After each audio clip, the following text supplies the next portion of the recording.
Assalamualaikum warahmatullahi wabarakatuh. Sampurasun, salam literasi. Perkenalkan, nama saya Rita Yasnita, guru pembimbing literasi dari SMP Negeri 2 Cileunyi, Subrayon 5. Pada kesempatan kali ini, sebagai tantangan dari bulan Januari, saya akan mereview buku yang berjudul Seni Bijak Berbicara. Penulis buku ini adalah Arum Faiza dan Diana Kay, di mana penerbitnya adalah PT Elex Media Komputindo dengan jumlah halamannya adalah 220 halaman. Saya akan mereview buku ini dengan menggunakan metode AIH, yaitu alasan, isi, dan hikmah. Alasan saya memilih buku ini karena bahasa yang digunakan ringan, mudah dipahami, dan isi bukunya syarat dengan makna. Meskipun buku ini berjudul Seni Bijak Berbicara, akan tetapi secara garis besar ada dua pokok bahasan dalam buku ini. Yang pertama adalah bijak berbicara dan yang kedua adalah bijak mendengar. Bijak saat berbicara menurut buku ini bisa dilakukan dengan yang pertama, jangan nyinyir. Daripada nyinyir, lebih baik kita berzikir. Selanjutnya, sebelum kita berbicara, alangkah baiknya jika kita berpikir terlebih dahulu. Jangan menganggap remeh sesuatu karena cara pandang setiap orang bisa jadi berbeda. Yang bagi kita bisa jadi suatu hal yang biasa, barangkali merupakan suatu hal yang menyakitkan bagi orang lain.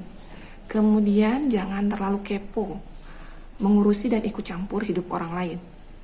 Lalu, kita ketika merasa ucapan yang akan kita sampaikan itu tidak memberi manfaat, maka diam adalah solusi yang terbaik.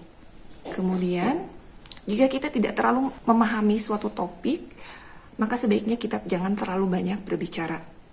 Kemudian, jangan menghujat. Jika kita tidak menyukai suatu hal, lebih baik kita tinggalkan saja daripada kita menghujatnya. Lalu, jangan takut untuk berkata tidak untuk hal-hal yang akan menjerumuskan kita pada penyesalan. Dan sekarang itu kan kita sering mendengar cerita-cerita yang belum pasti ya, seperti hoax seperti itu. Nah, ketika kita tidak mengetahui, sebaiknya kita melakukan verifikasi terlebih dahulu sebelum kita menyebarkannya pada orang lain. Kemudian jangan pernah mengambil keputusan ketika sedang marah. Dan yang terakhir adalah ketika kita ingin membantu orang lain tapi kita tidak bisa melakukannya secara material maupun tenaga, kita bisa menggunakan lisan kita untuk mendoakannya. Nah, adapun bijak saat mendengar bisa dilakukan dengan cara yang pertama, kadang kita mendengar hal-hal yang menyakitkan. Kita kan tidak bisa mengontrol orang lain untuk berkata apa ya, tapi alih-alih kita marah, ucapkanlah istighfar agar perasaan kita menjadi lega. Lebih baik menyimpan energi kita untuk melakukan aktivitas yang positif. Lalu, komentar-komentar dari orang lain itu tidak selalu harus didengarkan. Kita juga harus mendengarkan apa kata hati kita sendiri. Jangan sampai komentar orang lain itu menjadi penghambat langkah kita. Kemudian, jangan biarkan ucapan kasar orang lain mempengaruhi sikap kita atau mengubah kita menjadi pribadi yang kasar juga. Lalu, abaikan komentar yang menyakitkan. Jangan terlalu dipikirkan dan fokuslah untuk mengembangkan diri. Dan yang terakhir, tidak perlu membalas perkataan menyakitkan dari orang lain, respon saja dengan senyuman, lalu doakanlah kebaikan untuk mereka. Hikmah yang saya dapatkan dari membaca buku ini adalah, untuk dari segi berbicara ya, hikmahnya yaitu, hendaklah kita berpikir dahulu sebelum berbicara. Apakah ucapan kita akan membawa kebaikan atau malah sebaliknya, akan membawa keburukan dan menyakiti hati orang lain.